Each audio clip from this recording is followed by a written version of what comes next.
Hey guys, just a quick one, just so I can sort of offload a couple of things on my head before I hit to the roller skating.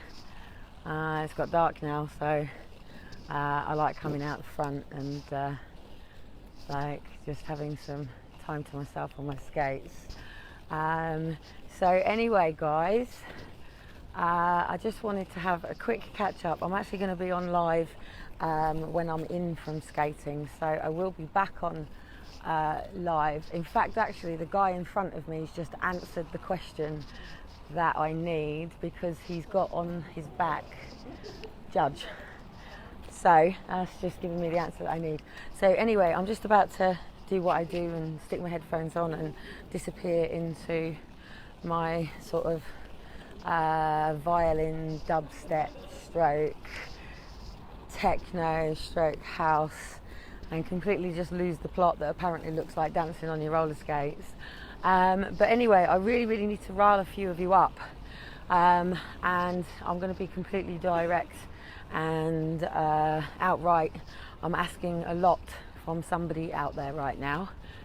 I'm basically looking for people who can afford to be held for up to 24 hours as an arrestable, and basically somebody who could potentially face up to, based on the laws and the guidelines that you're going to get wrapped up in if you are willing to take this challenge, so to say.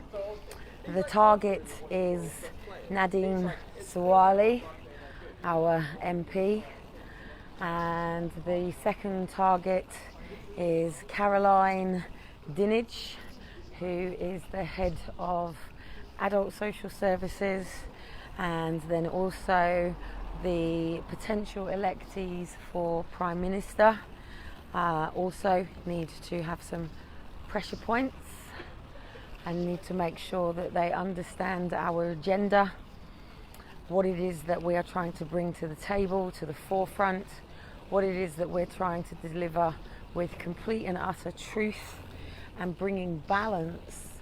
I'm not just saying this is social workers and police sitting colluding on a daily basis on a target. Well, actually there are targets, but yeah, there are targets. So unfortunately it does move on target basis. So if you imagine the sales in a business and everybody comes together, if you've ever worked in telemarketing, telesales, if you've ever worked in any of those industries, then what they have is sales targets. So basically, in order to keep the profit margin going, because it is a corporate company, social services, and all of these are basically registered public companies.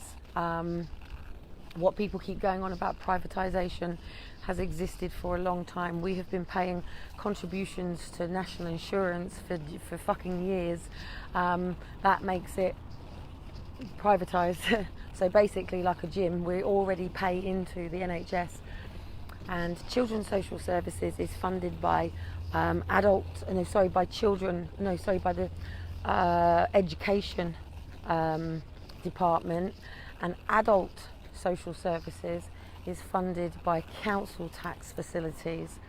What you've got to remember is good lovely people saw a problem in the world and decided to create something to fix it.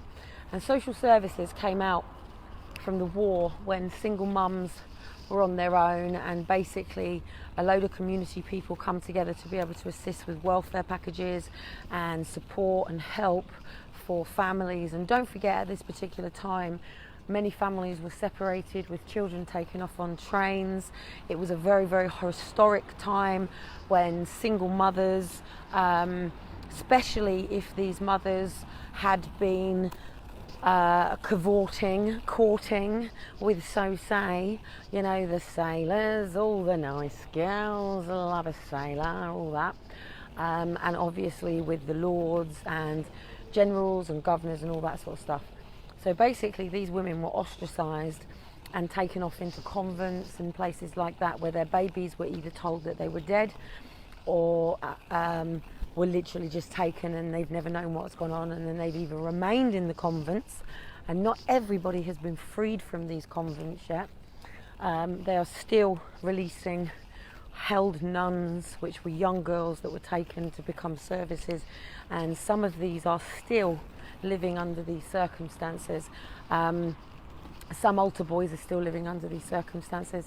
It's exactly the same as our mental health unit. There are people who have been held and detained in our mental health services for fucking generations. You know, they never made it out. Some people don't have family on the outside fighting for them. Some people don't have the will to be able to fight for themselves. Some people, once they're told something, so if a police officer came over to me now and grabbed my arm and said, "Oi, oi, oi, you are under arrest," you've got to know what to do in them circumstances, because if all of a sudden a police officer came, or any person, I've got a gentleman walking towards me now, if all of a sudden that gentleman decided that he wanted to grab my arm, I have every right to bring my elbow back and crack him across the cheek. Do you know what I mean? Now, if I did that to a police officer, then I would be under a different jurisdiction. Now, as you know, when I was arrested so I'm not asking anybody to do something that I haven't done myself, and I will tell you exactly what happens. So basically, when I was, and I've been arrested a couple of times, so but basically I use this one particularly. This was David Cameron's election night, and I was holding a HALT the Adoption, my belt's undone. I was holding a HALT the Adoption Drive banner on one side, while Hayden, as we know, was shouting, "Mr. Cam." We all know Hayden, rest in peace Hayden, who we know that I was arrested, and he returned to Winchester, which is Hampshire Police, Hampshire County Council, which is here where I am now. In fact, I'm only up the road from Winchester, so I'm under Hayden's gathering now, so I'm here down south side by side with Hayden. Whether his family know it or not, I'll never leave his side. What happened to him was a gross miscarriage of justice, if you want to put it in political terminations, but I would like to really put it under the banner of whether he killed himself and took his own life, or whether he was bullied in his cell and hung because of the names that the police told people what he was, which he wasn't. You know, he had been previously stabbed prior to this, so we will never know. We were not in the cell with Hayden. We don't know what's happened. All I know is Hayden sent a very, very positive letter to Celine, letting her know sort of what he was planning on the outside, that he was still going back outside the MP's office.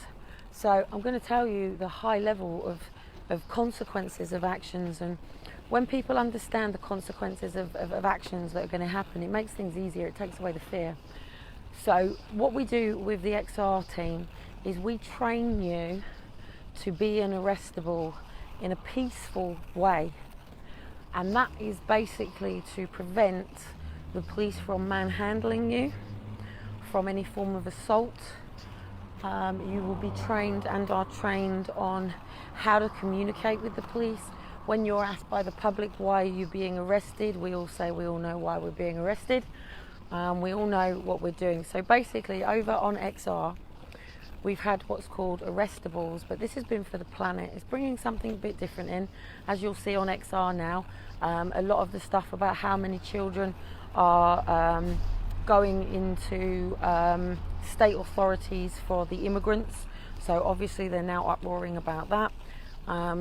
The Exposure Don't Take My Child has been released into the networks. So things are starting to change. A few of the XRs have started to put their X's red.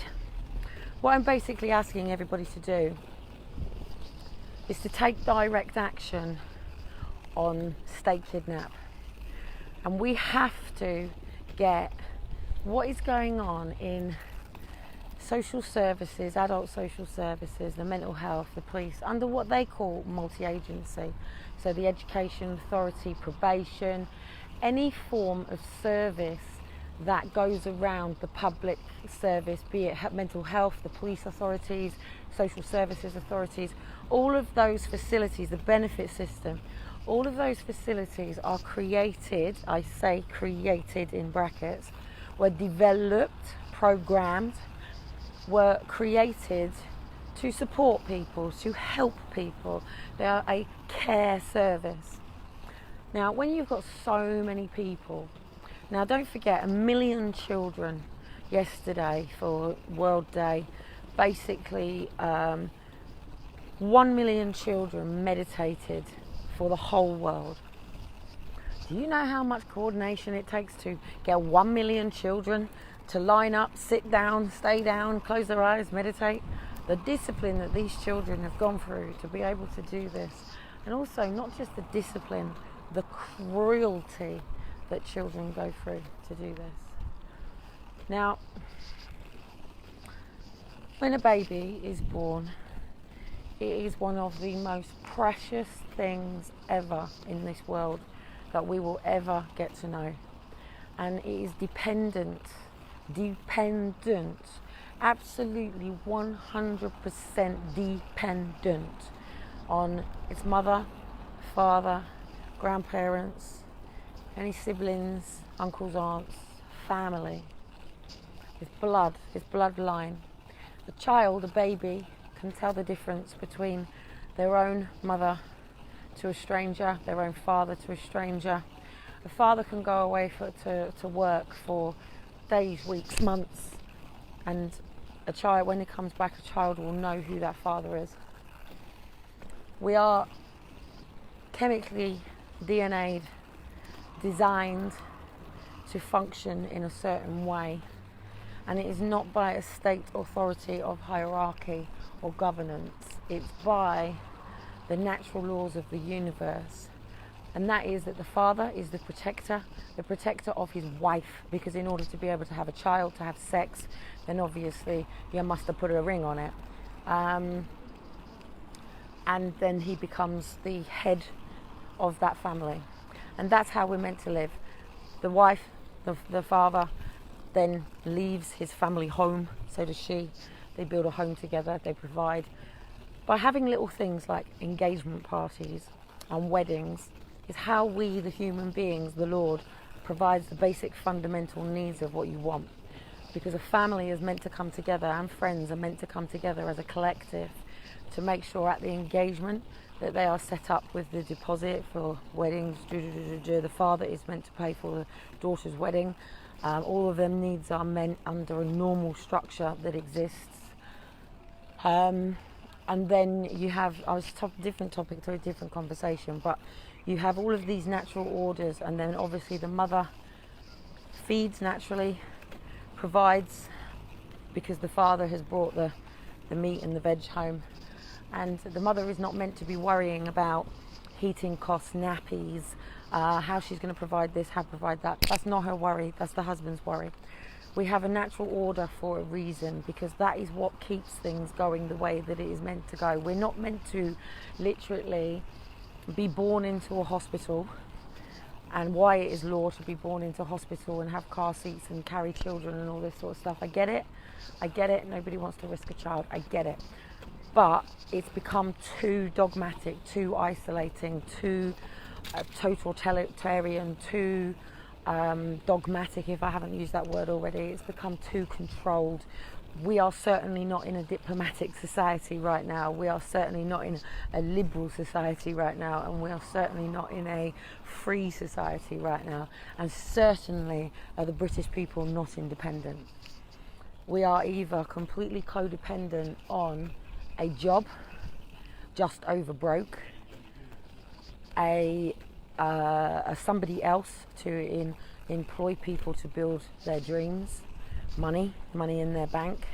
So take, for example, if I was to be paid for a cleaning job, I would potentially be paid a couple of thousand to get that cleaning job, and then I'm going to contract that out to cleaners who I pay basic minimum wage, and then the profit margin basically goes to me.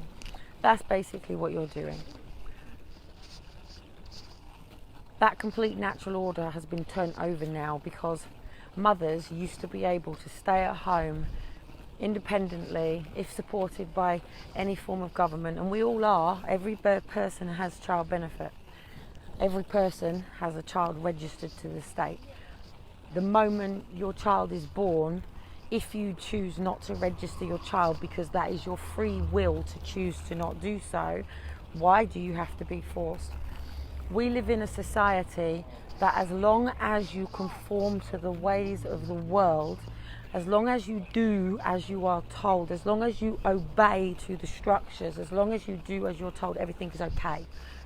If you step outside that remit in any way, shape or form, then you will be intimidated and bullied with threats of imprisonment, sectioning. We can't in this UK country threaten to kill. However, when we had America here, our laws obviously are not the same because the police were worried about the level of gun control that the American force had here with Donald Trump. If we, the British people, were not Nancy-pantsy people, Donald Trump would have been told, just like every other fucking citizen in the UK and around the world, you do not enter into this country with your guns. Your guns will be taken away at gun control. You will come through customs and exercise, and we will not allow for guns to be in the perimeter of the UK. Unfortunately, here in the UK, we do have guns on the streets. We have the MOD, we have the Special Force Police, and when Donald Trump and the Queen and everything were here, it highlighted just how totalitarian our country is. If you look at any research, everything that we do here in the UK runs by border control and health and safety and problem state focused governance. It's always about protecting from war. It's always about protecting the perimeters from somebody overtaking or overthrowing our Queen. Everything in this country belongs to the Crown. It doesn't matter if you get up every day and you go to work to pay for your car, which you register that belongs to them, or you buy a home which the land belongs to them. It doesn't belong to them, but by paperwork and by definition of totalitarian state that can remove your land from you, take your car from you, kick you out of your property, and ultimately when you die, it all goes back in the box. You can legally hand your property over to family members within what is called a will.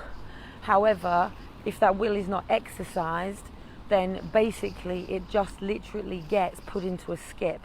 Solicitors will come in to take your home to put it ready to go up for sale to another family, and everything that you own, your paperwork, your bedding, all your material things, your jewellery, the TV,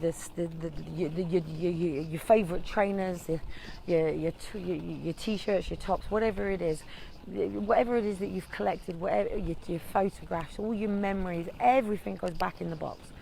Everything goes back in the box. Simple as that. You know, and you go in a box and you get buried in the floor or the ground, or you get burnt, and that's it. So at the end of the day, there has to be something real and moral about how we choose to live, and we have a choice about our own ethics, our own moral conduct, our own standards, our own values, beliefs, and what we will stand for. Do I really care about the amount of people that are having their kids taken? Yes. Because, and the reason that I care, and this might sound very, very, very selfish, and that is because it's causing a really fucked up, mixed up world.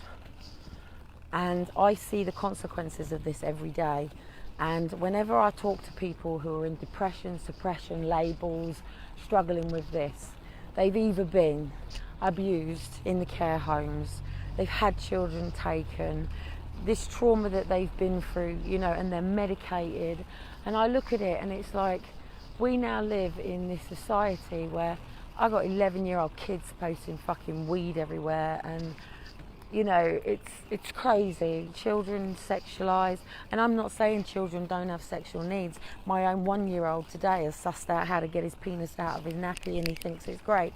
You know, do children have natural sexual urges? Yes, of course they do. You can't deny it. That's why they you know, if you've got a baby boy, you know full well if they can get their hands there, mate, they is playing. It's up to us, the parents, to teach them the boundaries of sex. And we can only teach our children boundaries if we have a common guideline to do that. So here goes, and before I go, because I really want to skate, do we, the parents, and our education system, our authorities that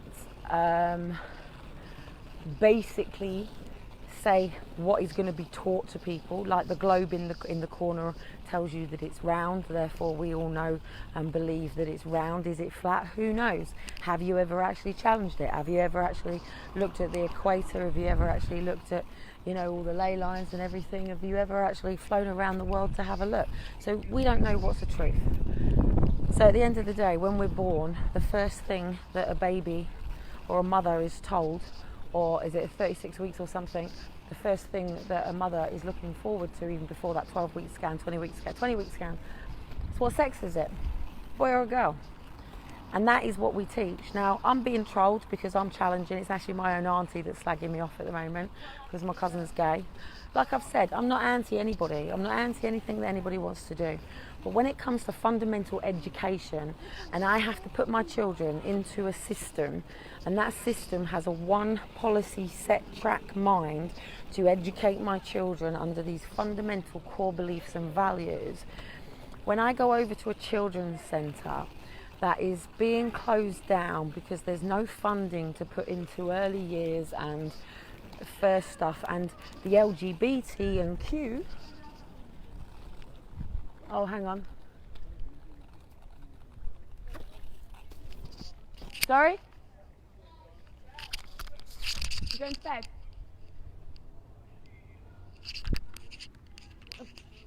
Have I got to come up? Alright, okay. Alright, cool. It's just that the boys are in bed and I'm out the front, and Liam is basically about now to put his head down and watch a film, which means he falls asleep. And he's not actually that great at waking up.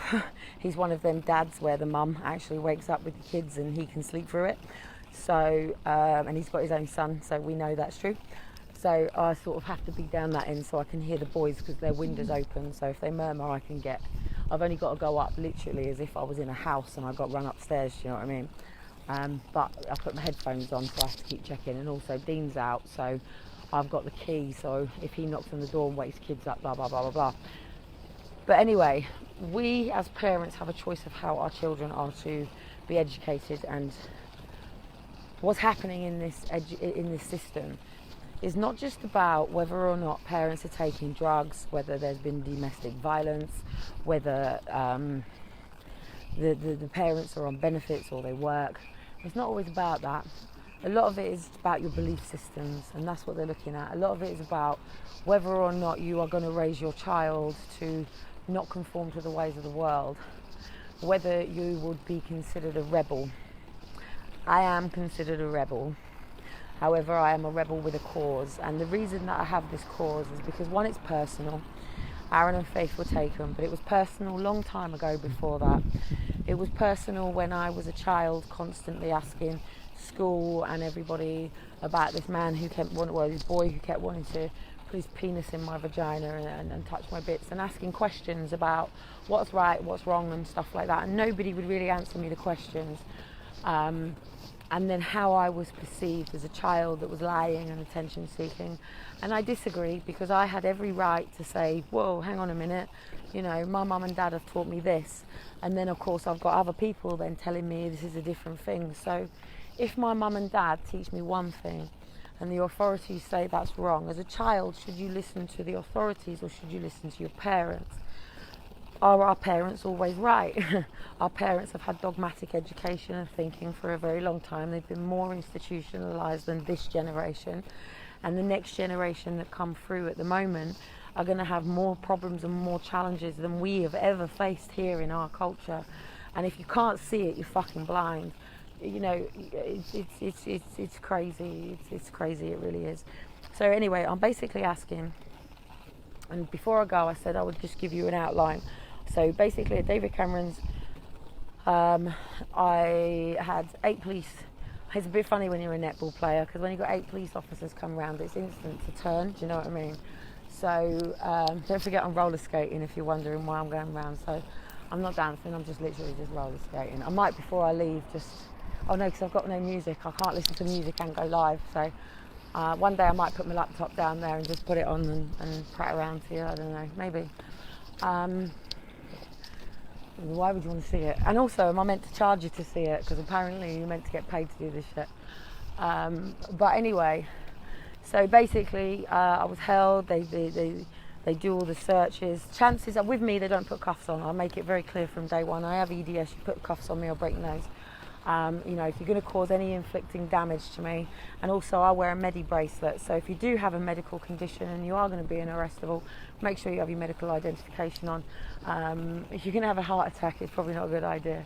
So all weak hearts, no, you cannot apply. Or if you know you're going to die, even better. In fact, if you've got cancer and you're leaving this world, or you're on your fucking deathbed, then please go out with passion, purpose and principle and true meaning, and go out with fucking style, will you, for a really good cause. So basically, yes, it's a bit different with me with David Cameron's, because I had special force that come in to arrest me. So I was moved from the van over to another car, and then I was taken to Didcot police station, where you have your fingerprints taken. So you get taken, you get transferred in a van. As long as you know what you're doing, you remain quiet, you're peaceful, you do as you're asked, you stand at the desk, you give your details, you don't say anything. Don't forget, if you're arrested, they will basically say you are under arrest. Anything that you do say may be used in evidence against you. So basically, anything that you say, that doesn't matter whether it's social services, what you say is what gives them the evidence to write down against you. What you tell them is where they get information from in the first place, be that the doctors or anything like that.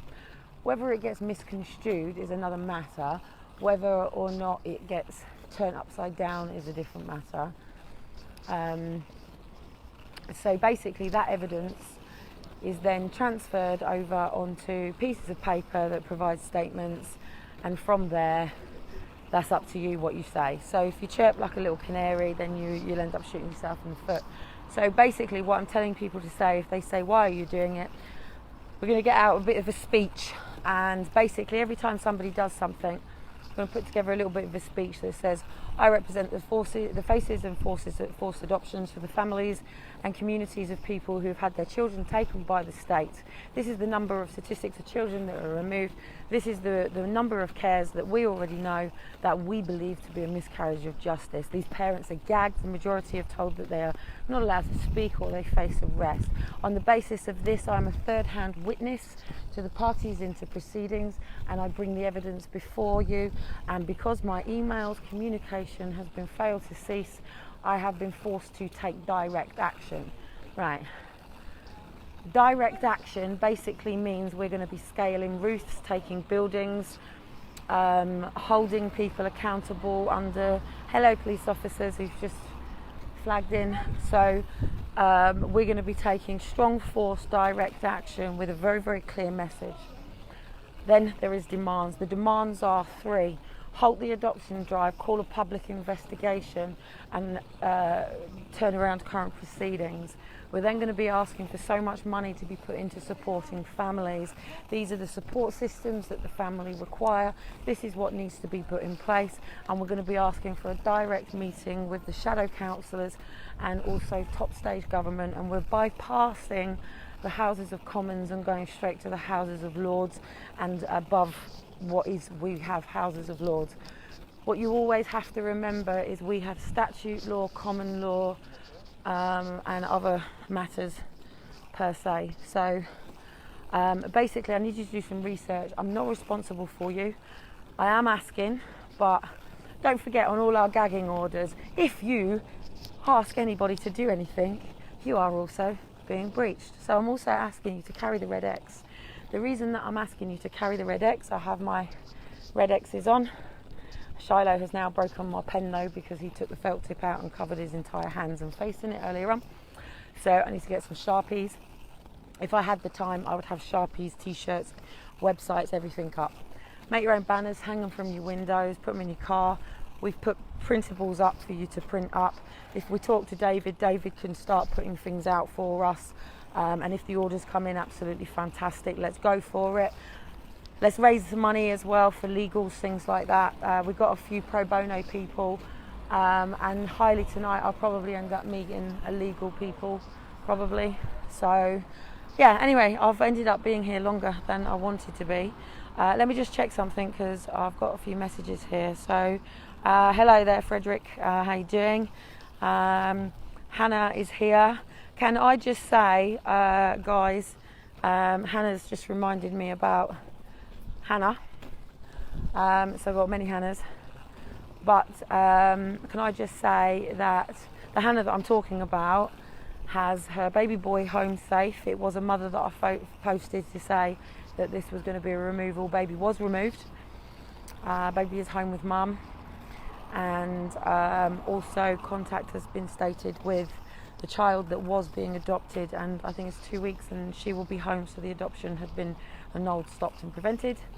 And she's also pregnant with a new partner and everything's good, and yeah, fantastic. That's the stories I like to hear. So just to double check, Amber's here as always. Hello Amber, and thank you. Amber is the person who is behind the screen, so to anybody who thinks that she's some African American or whatever it is screwing people over, she's our admin. Respect her, be nice to her. I give her enough shit as it is, and she does my head in sometimes because her family values and mine are not always in line. But anyway, Wendy's here. Wendy's changed to a red X. Fantastic. Finally I see a fucking red X on someone's page. You all need to change your pages over, because if we all do it, we can show the mass of the problem, and we'll get ones out that says, I am a forced adoption, my children were forced adopted, I am the grandparent of, I am the family member of, I support, I'm a witness of. We'll get it all out. Could you imagine the level of impact if we could all get it up, if we could raise the roof, raise the bar, get it up to a level that they can't ignore us. They can't ignore us, mate. Can't ignore us. If every single one of us put, I'm gagged, I cannot tell you the truth about my child's forced adoption, I cannot name my child, and I am too scared to do so. Why not? Do you know what I mean? So anyway, I'm going to stick my headphones on. I don't know how much battery I've got left, and I'm going to go and roller skate. I'm just going to check up on my kids before I put my headphones on. I wanted to shoot off over to Forced Adoption Exposed and talk there, because whenever I share things over onto the wall, unless it goes up direct, it just goes onto the pages. It doesn't go up onto the front so everybody sees it, which is a right pain in the arse. So yeah, so basically it's July Forced Adoption Exposed Awareness Month. Red X up. I was going to check on the boys before I shoot off. Liam's in bed, so, or watching a film.